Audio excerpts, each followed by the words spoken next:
Murphy bursts into the nurse's station, aiming to silence the ear-splitting music terrifying the nurses. The other patients are stunned, thinking, this guy dares to stir things up. The head nurse greets him with a smile and invites him out.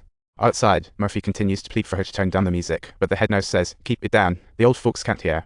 Defeated, Murphy returns to the table. Mr. Harding warns him, behave, or you'll get blasted for therapy. But Murphy doesn't care, even declaring, he'll make the head nurse lose her marbles.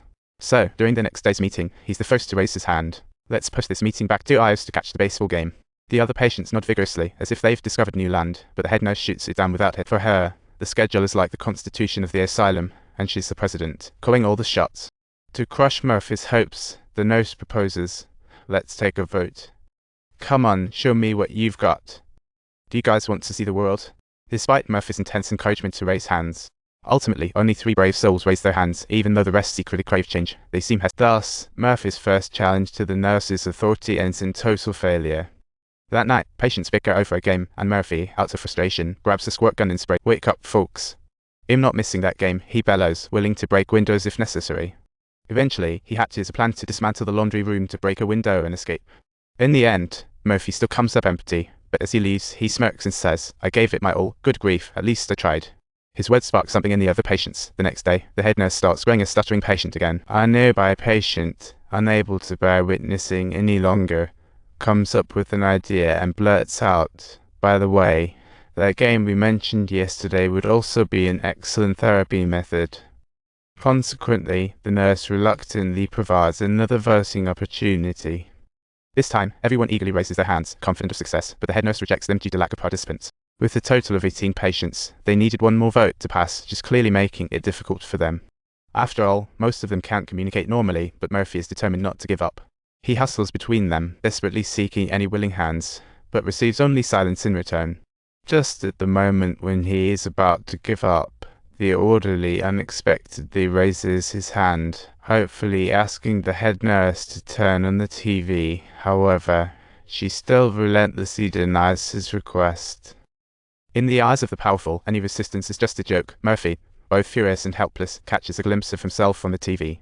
A light bulb suddenly goes off in his head, and he finds himself surprisingly realizing that, despite the absence of any visuals in front of him, with Murphy's charismatic commentary, everyone feels like they're right at the game, and for the first time, the head nurse feels the heat of a challenge.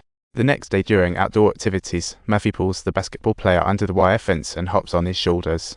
With his teammates' help, he successfully clears the wire fence but doesn't rush out. Instead, he sneaks into the hospital bus. Once all the patients have taken their seats, Murphy forcefully hits the gas, sending the vehicle zooming off in style, showcasing its spirit. It's the first time on the street, and the outside world leaves them awestruck, filled with wonder. Some poke their heads out to catch a glimpse of the ducks in the river, and along the way, Murphy casually picks up a girl, finally arriving at the dock. At the very moment they are preparing to step onto the boat, a keen-eyed staff member suddenly catches sight of them, yet Murphy remains perfectly composed, cleverly deceiving the old man in his relaxed and effortless manner. The staff are totally befuddled, completely taken in. Then Murphy takes the crew out to sea. He appoints someone to steer and starts teaching them how to fish, aiming to enjoy some romantic time with his beloved. Even though these folks are a bit off their rocker, the desires for love are vividly clear. They let go of their fishing rods and head for the bow of the boat, while Captain Wick, noticing the crowd dispersing, decides to check things out. At this point, there's no one at the helm steering the boat, leaving Murphy dizzy and disoriented. Just as he's about to take control, a fish bites the hook and he dashes forward excitedly, despite the chaos on the boat.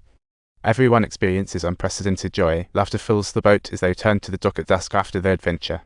The cops and hospital staff have been waiting for them on the shore. Since these patients are deemed mentally ill, the police can't arrest them. In reality, Murphy came here to escape prison labor, and everyone knows he's just faking it. The vice mayor hopes to keep him around. The vice mayor thinks sending Murphy back to prison would simply be another cop-out, and their grudge isn't over yet. Meanwhile, Murphy is teaching the patients and staff how to play basketball. These patients have zero teamwork, running in circles thanks to the staff, until Murphy brings in the basketball player to change the game. For the first time, the player feels the thrill of being cheered on. He strides toward the basket and swats away the staff shot. Then he smoothly walks to the net, catching Murphy's pass with ease and sinking a basket. A crazy comeback, he broke through the defense alone, sending patients into cheers. The player seems back on top. Meanwhile, by the pool, the staff provocatively teases Murphy, who snatches the stick and tosses it back, threatening, "You're getting old, don't make me take it from you." 68 days, bro, 68 days. And in here, you lowlife, you'll be sticking with us right up until the day we leave. At that moment, Murphy realizes just how serious this is. In the next meeting, he questions the head nurse, asking why it requires their approval to leave this asylum. The head nurse doesn't directly reply, but instead tells the patients to enlighten him. "I came from a place where no approval is needed. I can go home anytime." "You can go home anytime. Are you slandering me?" he questions, to which the head nurse replies, "Nope, he's just telling you the truth."